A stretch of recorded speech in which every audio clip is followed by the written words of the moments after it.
when you have one particle in a system, the only energy that you can have is the kinetic energy. But as soon as you have more than one particle, you can have energy associated with the configuration. This is often called potential energy. So here's an example. I have two particles and their kinetic energy is both zero. They're both motionless.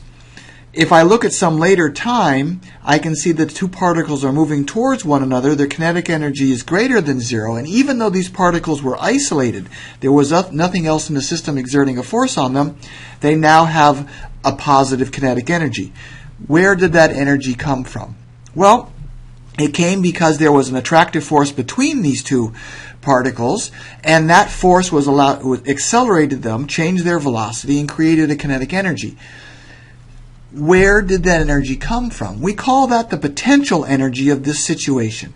So there's some ability to do work to change the energy of these particles. It only comes about when you have more than one particle in your system, and we're now going to discuss how you can derive what the potential energy is and when different systems have that potential energy. So here's the general case. I have three particles, and there is an external force acting on each. So there is some other particle outside of our system that is exerting a force on these three. There are also internal forces on these particles. There's a force that is placed on 1 by 3. There's the force that's placed on 1 by 2, and then there are the reaction pairs over here. So we have 6 internal forces, we have 3 external forces, and we want to consider the change in energy at some increment in time as these particles move by some amount dr. So the energy, the change in energy of particle 1, we're just going to consider particle 1 for the time being, has two parts due to the forces. There are internal forces on particle 1, and then there could be more than one external force. So in generality, you write this as the sum of the external forces. So there are all the other particles which are exerting a force on particle 1, giving you internal forces, and then there could be a number of external particles operating on this. This is then the total force on particle 1. We dot that into dr, the infinitesimal displacement that is made in this increment in time, and we get a change in energy for particle 1. If we look at this and say we're going to identify this as being the work done by the internal forces, so this is the work on 1 by the internal forces. Similarly, we have the work done on 1 by the external forces. So the change in the energy of particle 1 is the work done on it, broken up into external and internal components. Now, we can do this for all the particles. We don't just have to consider the energy of particle 1, but we have the energy of all particles in the system. So the change in the total energy of the system would be the sum over the change in the individual particles, or the change of the energy in particle 1 and particle 2 and particle 3. So just using what our definition was before about the change in the internal energies, this is the work done by the internal forces on 1, the work done by the internal forces on 2, and the work done on internal forces by 3. Likewise, we have the work done by the external forces on 1, 2, and 3. This is going to be equal to the total internal work done and the total external work done by the internal and external forces. So therefore, saying that this is the sum of all the changes in the energy being equal to the work done internally plus the work done externally, we're going to take this internal work and place it on the other side of the equal sign, so that the change in the energies of particle 1, 2, and 3 minus the work internal is done by the work external. Now, it is conventional to talk about this negative internal work done by the forces, the internal forces, as the change in the potential energy. So with that definition, then, we have the change in the energy of the particles plus the change in the potential energy being equal to the work done by the external forces. And that's just written here. So the change in the total energy is equal to the change in the energy of the particles individually plus the change in the energy due to the change in the configuration of the particles. There's not a potential energy 1 or potential energy 2 or potential energy 3. There is the potential energy, the change in potential energy of the entire system.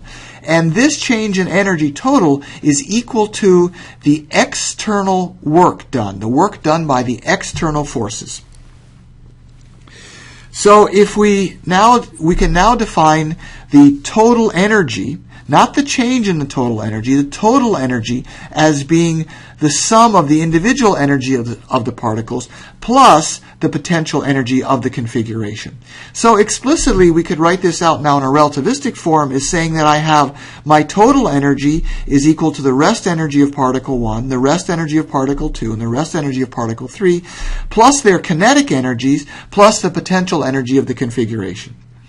If we happen to have an isolated system, then we know there are no external forces, and so the work done externally when the particles move by delta R will be 0. In that case, the change in the total energy of the system is 0, or that the energy total is a constant. So this is our second conservation law, that if we have an isolated system with therefore no work being done by the external forces, that the total energy of the system is constant. So our first conservation law was that of the conservation of linear momentum. That occurred if we had an isolated system. And here we're learning that our energy, our total energy is constant for the system if, again, we have no external forces working on the system. So now we have defined what a potential energy is. We've said the change in potential energy is equal to the negative of the work done by the internal forces. So specifically, the negative of the work done by the internal forces would be the negative, let's just take one internal force and look at the work done by it, would be the negative of the integral of that force dotted into the displacement of the particle integrated from its initial to final position. Now it turns out that not all forces can we do this to be able to write this as the change in a function being evaluated at the final minus the initial position. So not all forces can have their work expressed as a potential energy. In order to have this be able to be satisfied, there's some conditions that we need about how this is done. So we're looking at the work done in going from some initial point to some final point. This is a path integral. This is an integral along this line. We talked about that in the last video. It must be independent of the path so that the work done, the evaluation of this integral along path A, would give us exactly the same answer as we did it along path B. That path independence is equivalent to saying that if I were to go from instead the final position to the initial position, that would have to be the opposite of going from the initial position to the final position. So in other words, that the change in potential energy in going from 1 to 2 is equal to the negative of the change in potential energy in going from, this should be 2 to 1. There's a typo here. In going from 2 to 1. This is also equivalent now to saying that if I were to go on a complete path, going from my initial position to my final position, then back from my final position to my initial position, a complete cycle, that the change in potential energy would have to be equal to 0.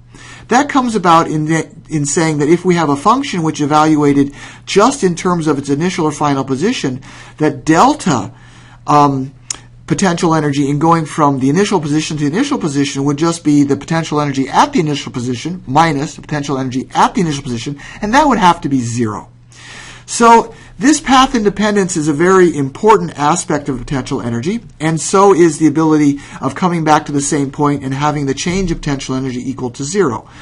Not all forces have this property. Some of the conservative forces are the force due to the universal law of gravitation. This is a conservative force. Coulomb's law, which is isomorphic with the universal law of gravitation, has the same form of 1 over r squared, is also can be written as a potential energy, and it is a conservative function.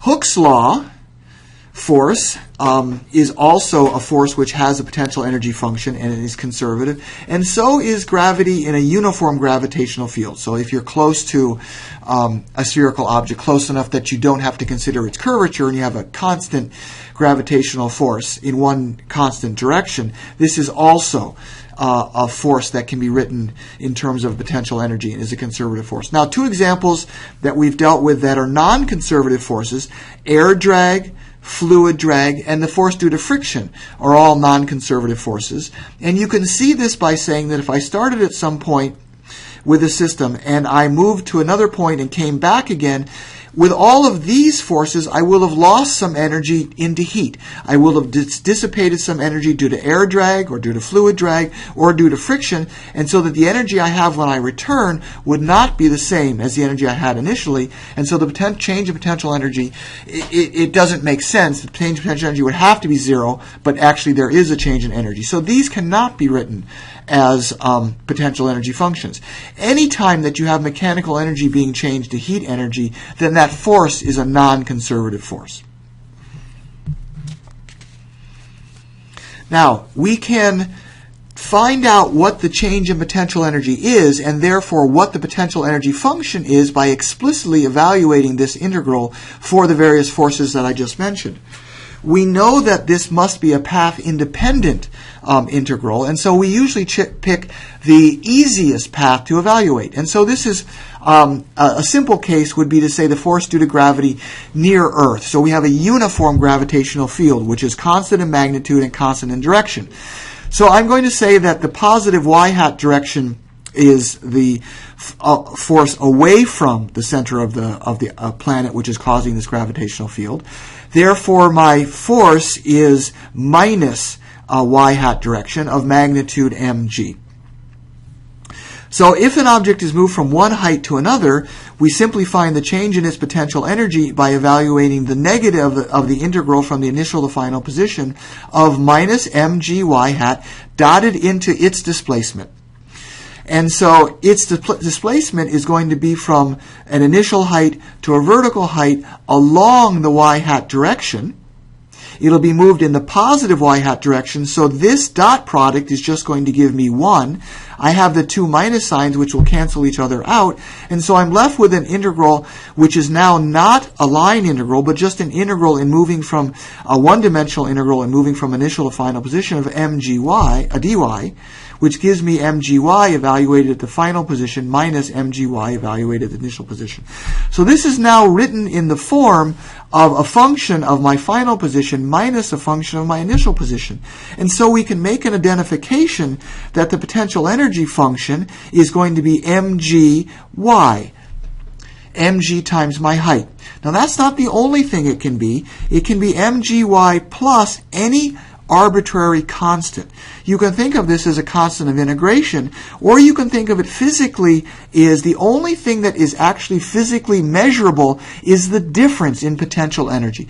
The potential energy difference from one position to another. And you can see that if you add an arbitrary constant onto this, that when you look and calculate the potential energy, by subtracting the final minus subtracting initial minus the final, that these C's will cancel out. So C is chosen for convenience in the particular problem that you are dealing with. So in generality, the potential energy due to a uniform gravitational field is mgy minus y-hat, where y-hat is arbitrary. So this same procedure can be done then for the universal law of gravitation. So here we have, say, a spherical planet, and we're going to move it from one distance from the center to the other, but we're sufficiently far away, or going over sufficiently far distance, that we need to say that the force varies as 1 over r squared. So we have the same procedure. We'll integrate this from some initial radius to some final radius. We'll move in a straight line so that we just have r hat dotted into dr will simply be 1 again. We have our minus signs which cancel out. These parts are constant, and so the integral we actually have to evaluate for delta g is g, m1, m2. Those are constant. The integral from the initial position to the final position of 1 over r squared, the r hat dot dr just gives us dr as a scalar integral. And so the integral of 1 over r squared is minus 1 over r. evaluating this at our initial and final position, yields the change in potential energy is equal to the potential energy final minus potential energy initial, or minus mg m1 m2 over r final minus m1 m2g over r initial. And this is now written in the form of u of r final minus u of r initial. And so we can make the identification that this is our potential energy function, negative g m1 m2 over r plus some arbitrary constant. So here then we have the potential energy function. Now, we could leave this as an arbitrary constant, as we did in the case of uniform gravitational field, or we can say we're going to take a reference point in space. And conventionally, this reference point in space is saying that the two objects are separated by an infinite distance. And so if I'm infinitely far away, then this term goes to 0, and I'm left with my potential energy evaluated at infinity is equal to some arbitrary constant. And the conventional constant that's chosen is 0. So two objects that are separated by an infinite amount of distance have a potential energy that's set as 0, and the potential energy as they get closer and closer together is negative. So we never have a potential energy due to the universal law of gravitation, which is positive. Its most positive value is 0 when they're separated the farthest apart, and then as they come together, it's increasing more negative. This works just fine because anything that ever matters is the difference in potential energy as you move from one position to another, and that difference can be positive or negative. All right. So we have an exactly similar situation then for the Coulomb interaction, which is again isomorphic with the gravitational interaction. So we can write down immediately that the potential energy due to Coulomb's interaction is k q1 q2 over r, where again we set the arbitrary constant equal to 0, so that at infinite separation, two charged particles have 0 electrostatic potential energy. The last force that we want to consider is Hooke's law, a spring force. And so we've taken the same example, same configuration that we had for the work being done in the last video that we did. And so we've pulled the spring out from some equilibrium position x0 to some initial position xi. And we want to know what the change of potential energy would be in moving it from my initial position out to my final position. So we're going to move it along this straight line path out from the initial to the final. And so the change in the potential energy is equal to minus the integral from the initial to final position of Hooke's law, which is negative k x minus the equilibrium position. I am moving it along the position x hat, I'm moving it along the x-axis, dot dr. And so as before, we're taking a simple path, so this dot product just gives us dx. And the two minus signs cancel each other out. And so I have the integral from initial to final position of k x minus x0 dx.